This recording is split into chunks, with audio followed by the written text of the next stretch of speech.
Hi guys, so it's been months since our last video, which was towards the end of summer, and a lot has changed. So it's now winter, and as you can see, I have to keep checking cupboards and other areas for condensation because it's that time of year, which is a common problem in RVs. So now I have to keep all of my gadgets and cameras and bits and pieces in these rainproof bags. Thank God for dehumidifiers. I've got 2 of these, which I bought as soon as I saw the problem starting. And we have them on as long as the generators are on every day. When the bigger generator is on, we can have the electric fire on. And I face one of the dehumidifiers in a way where it's sucking in the most moisture and at the same time blowing warm air coming out of the heater around the room. I have woken up a few times to find some of the surfaces slightly wet, so I cover my power pack in a plastic bag when I'm not using it. We have a few little gas fires for when the big generator is not on and we need heat. Unfortunately, the gas fires add humidity to the air and the electric ones don't, so that's the difference. But we can't be having the big generator on all the time, that we need heat, so we do need both kind of heaters. It took me a while to get used to seeing this, and now I hardly notice it, but I have to keep all the cupboards open throughout the colder months, and that is because the colder it gets outside the RV, the more temperature difference there is, and in cupboards it's more likely to attract condensation, just because there's an extra bit of difference between the cupboards and the rest of the room. There's 2 cupboards that I check more than others for drops of water that still happen, but the drops of water would be a lot worse if I didn't keep them open the whole time. And here's the other dehumidifier. I always put this one in the bedroom because that's the place that gets the most moisture. In the shower room there's an extractor fan, which I use if I'm using the shower for a long time, so washing my hair. Also when I'm drying my hair, because as you might know, bits of moisture fly around if you're drying your hair. And I try to avoid times when it's raining, because you don't want this open when it's raining.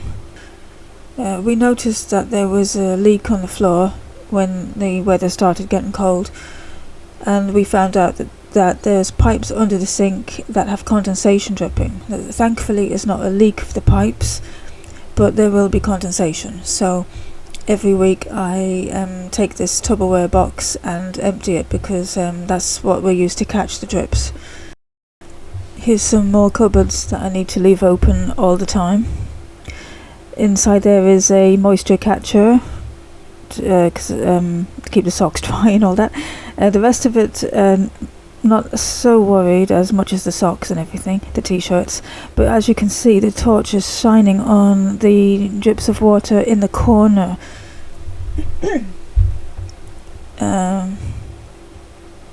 It doesn't look like a big deal, but if that's not regularly soaked up with a bit of blue roll paper, as you can imagine, it will get worse, and there will be mildew or mould and rot. And as you can see at the back there on the right hand side, there's more droplets of water.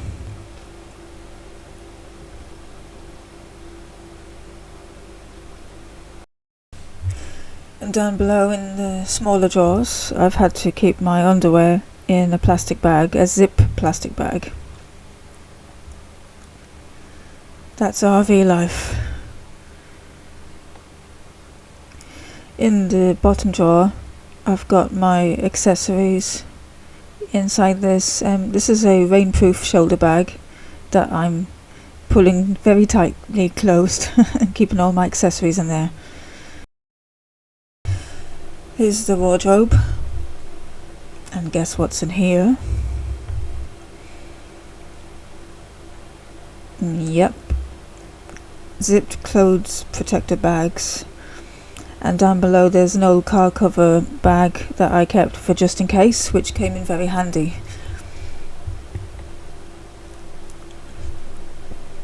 And in this one it's labelled thermals and long johns because it's just easier to find it that way.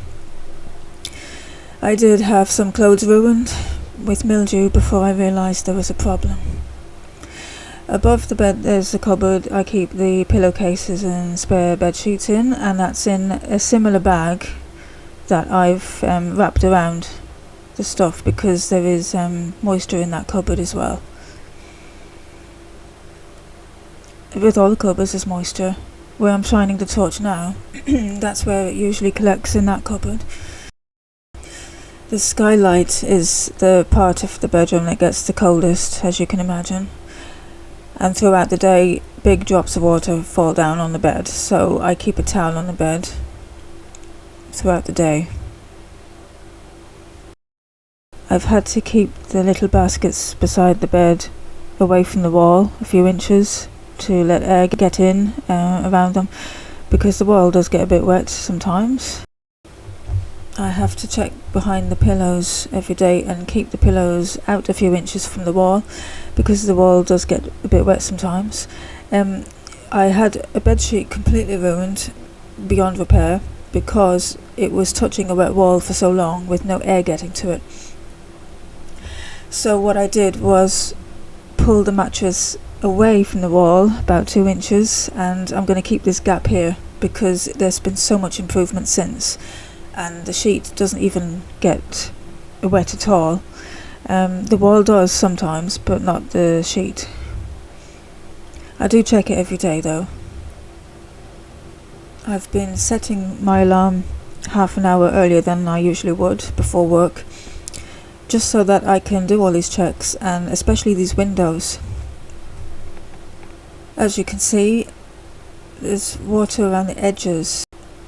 Now this isn't the worst, this is after I've actually gone and wiped them all and dabbed them with the tissue, the blue roll I use. On good days it takes only 10 minutes to go around all the windows, and on bad days it takes half an hour. This is one of the best items I ever bought. It's a window squeegee that collects water. I got it on eBay, it was the only place I could find it.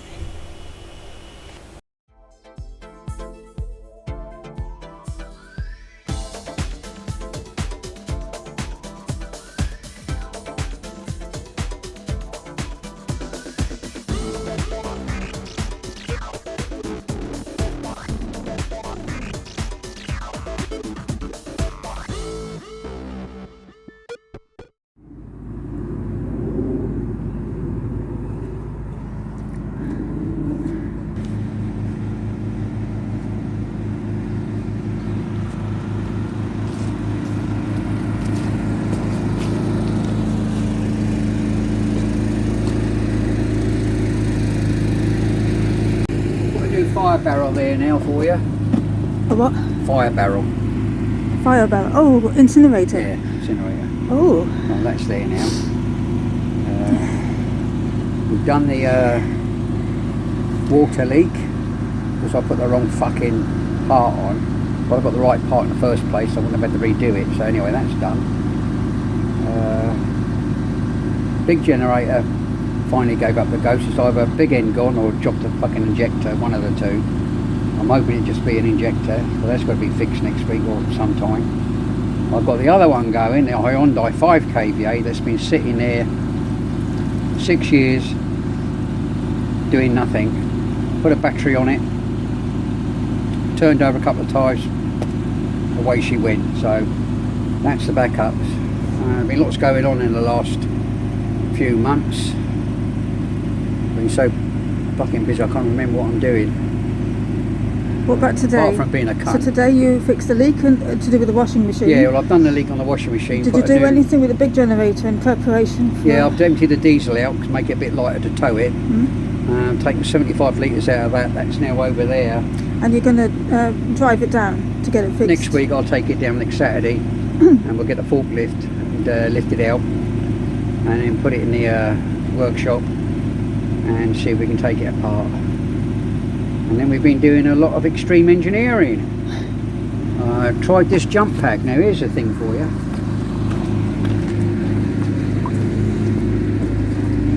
I've done a lot of it. What are you doing now?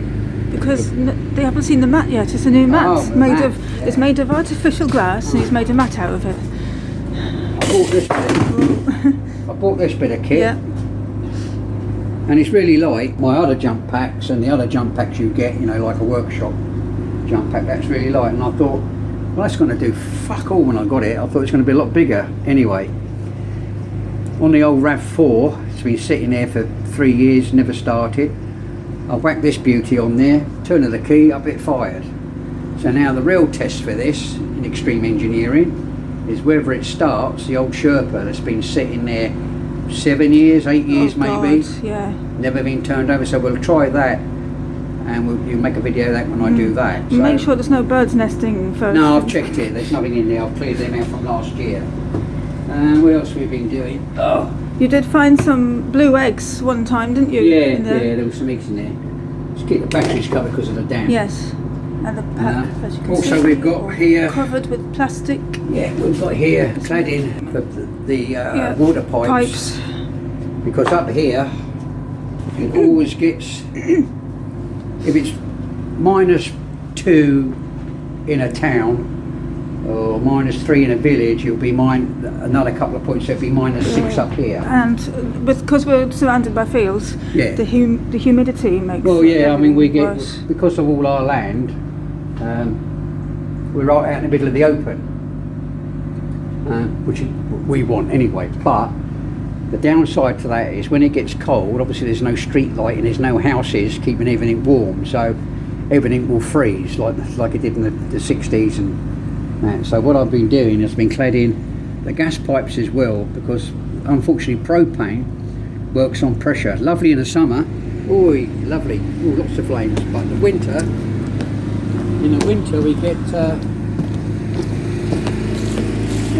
we get problems with the cold. I'll just put that on there. Why is that open? Just put that in there for a minute. Come on, you cunt. Oh, because I'm doing it the wrong way, that's it. Arsehole. Right, so I put that back in there. So we've cladded this with a waterproof quilt and a waterproof cover underneath here and another cover to keep the ice out, the cold out. And on the valves, just want to get the sunlight shining on that. Yeah, now you can see it. it's got another cover underneath there, a quilted cover to keep it warm in the winter, so we don't lose our gas, because we did lose the gas when the pressure dropped so low. Yeah. I'll put that back over there. And on the top here, I'm not going to take that off. We've got an old jumper, quilted jumper, which has gone over the tap and the valve and the regulator. Keep them from icing up, because that's a problem in the winter, losing pressure. And I've started cladding the gas pipe. So those grey tubes you saw, Yeah, they're made of polystyrene or something? Yeah, They're there's another one soft down there. and thick. So I've just started that. Yeah, because that has to go all the way, the 36 foot. I've got to go all the way to 30 odd feet of it I've got to do. And you have to do it underneath. Yeah, I've got to get underneath there and do that. Another job. Then we've got to put it over there.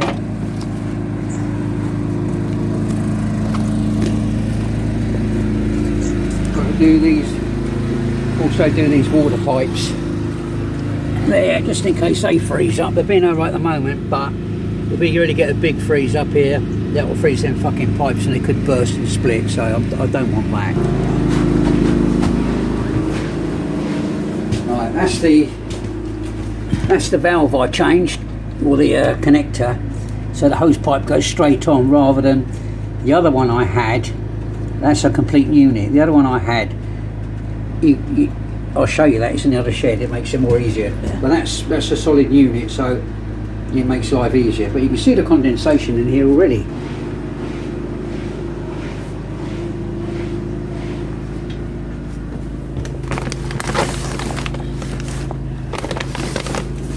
I think everybody suffers with the damp, even in houses. Some houses do, unless you've got central heating on all the time to keep the house hot. But we can't afford to do that. Fucking gas we use at £100 a fucking bottle. No.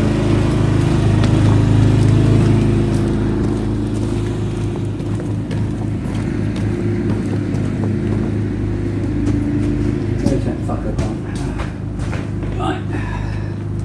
That was the old valve. Went onto the pump, and then it has a hose pipe fitting that goes into the end.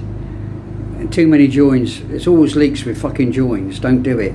So now I've got this unit that has that sort of made as one. It's a whole unit. So I just slip the hose pipe straight over there, and that's why I don't have leaks. It's handy for a backup. I'll redo it and reseal it with my heat gun, so that will do that. Yeah. It's a thing I make for a water butts, a filter. Another loads of fucking joins, but you can't odds that. So the water we collect in the barrels. Yeah, goes into the barrel. I'll put that onto the barrel tap. Yeah. Open a tap up. The pump goes on there through the filter. There's one water tank, and the other one's inside. And there's also belly tanks that we use for a shower and sink. The belly tanks are under there somewhere. So out of those two water butts, we've got about, I'd say 300 litres. It says 400 here, but I'm at an angle, so probably 300 litres. So that will go into the shed tank for the washing machine and everything else, and washing ourselves. So there's 400 litres of free water, thank you very much. I'm just going to show the old RAV4. Oh yeah. This is the new RAV4, special edition, and this is the old one I had for 10.5 years. Now, as I said, it was sitting here for 3-4 years. Battery's completely bollocksed.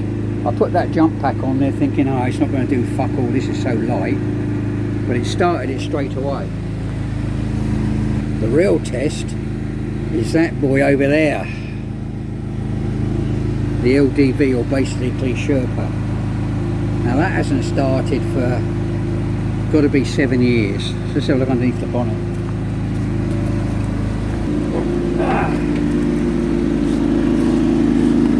And then nesting in last year's gone now though, but battery's down here, find your head.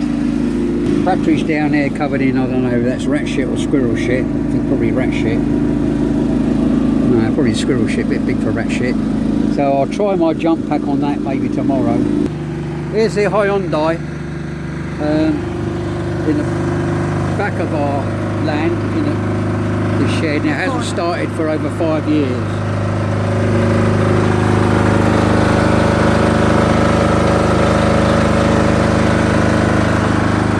So that's the generator, which I'm going to do another wire later, so she can fire that one up and we keep the petrol generators in reserve maybe. I've got to work on that. It's going from my head at the moment what to do there. So yeah, I was quite impressed with that. Sitting there 5 years. Put a battery on it. A couple of turns off it, fired straight up, so that was quite good by Hyundai. The only problem I do have, you probably noticed on the battery, I've got a battery charger on it. Because I've got a little regulator I've got to put somewhere, but I can't remember where it goes. That charges the battery. So I've got a battery charger on there to keep the battery charged via the control panel, distribution box. There you go. Oh yeah. I've been making the ramps. Oh yeah. For the motorcycles. So I can get my bike in and out myself. Yeah, and so I can get mine in and out. I haven't quite finished yet. This is one I've done, but I'm going to put some of this on there. Just to add a bit of thingy, that'll go on. I'll put that on there. And trim that up. like that, just to give it a bit more strength. And I can lift it, you know, to put it in place and put it back where it belongs. Because the thing is, instead of having it permanently in place, we can't close the door. No, the doors sit there because of the lid. Yeah, so I don't mind lifting it just when I need it, you know. Yeah. Here's my template for the next one I've got to make. Old wood I've kept from after building the sheds, so lots of timber over and stuff which I'm utilising for making the ramps, and I'll make some more shelves if I've got anything left. Here's another one. I'll do it. Halfway through. Is this for your Harley? Yeah, this is for the Fat Boy. That will go on there. I haven't finished him yet. But got to make that a bit stronger. Now, you know I said we had a problem with the, well, I'll show everybody. With the door lip here. Yeah. When we got the ramp here, we then got this problem. Yeah. And not so bad going out, but her coming, I could probably get in with my boy. I'll just coming drive in, yeah. It's going to be bump. So no, I'll drive it in and turn it around. I'll get some more of this. Okay. And then you can put that the there. other side. Okay, so this is at a slant on this side. Ramp. And do you mean, and this is flat, and do you mean you want another slant on this side? But it won't be fixed. It'll be something you have to put down so the doors can shut because of this. The door lip here. Yeah, well, I don't mind lifting it when I need it. You've got two bits of kit to put in. You'll have the little lift ramp, as I call it, and then you'll have which will go here, and then your ramp here. Then hopefully you should just drive straight in and out your shed. And push it in and out your shed without dropping your pipe. Do you want to tell us the story about your space heater? Oh, yeah, she got me this. I don't know. I think it was about 3.5 years ago. 3.5 years ago, and it's sat in with the other caravan. For your birthday. One of my storage units. Now, when you got it for your birthday and opened it up, what did you say to me? What the fuck's that for? Why the fuck did you buy me that? Yeah. That's what you said. Yeah, why the fuck did you buy me that? Yeah. Well, at the time, we hadn't had these sheds. No, but yet. I was thinking ahead. No, of course she was. But anyway, I'm glad she did buy it, because when it gets cold up here at night and it's icy, whack this boy on, even the lowest flame it goes on, it warms this place up in about 15 minutes. It's like an oven in here. Yeah, it's lovely. Obviously lots of more sorting out and bits and pieces to do. I started to dig out my fishing rods, started to put them up. Don't know if I'm going to leave that there. And I've got my sea rods. That's my cold freshwater rods and match rods. Here is some of my sea rods, and there's some more of my sea rods. I ain't been for a while. And I've put some temporary at the moment. I'll maybe redo them in the summer. I put some temporary lights up for the evenings. Oh yes. They are motion sensor. Yeah, motion sensor. So when you walk past or come outside in the dark, they come on. I think fucking people know that. Not necessarily. Well, right. This is a motion sensor part. This is the LED light part. That's all. The chargers are on the other side of the sunshine. I've got one up there, temporary on the thing, because I do want to put holes in the RV. Yeah. So I'm put it in the stand. And we've got one on her shed. And I've got one on the floor in there, which isn't much fucking. It does light the place up. It does light the place up, yeah. But I'll get more. I've got more of them, which I bought years ago. Now, here's another thing. I bought these in the hindsight of doing all this. Have to be 7 years ago, and they'll be still in the box. And here's the box. Here's the box. So I bought all those about 7 years ago, and they still work. The batteries are fine. There's something. If it really goes tits up, and we need extra power and heating, I've got backup heaters there. Two of them go on a timer, one of them is just a permanent one, so this is... Yeah, these are diesel powered. Yeah, diesel, red diesel or white diesel powered. But they do work extremely well. Yeah. We've got... She hasn't seen those. Haven't seen what? Not another one. I told you not to buy anything in case. I didn't. I found them. In case I got you for Christmas. Well, I can always have more than one, as you can see. Unfortunately, that bad boy can't fly anymore. But saying that, that's about 5, 6, 7 years old. Probably because you crashed it. Yeah, and if you put the switch on to fire it up, it still comes on. So the batteries are pretty impressive there. I know a lot of stuff out of China is shite, but sometimes you're surprised on how actually long it does last. Don't get fucking Chinese bearings, so do not get Chinese bearings.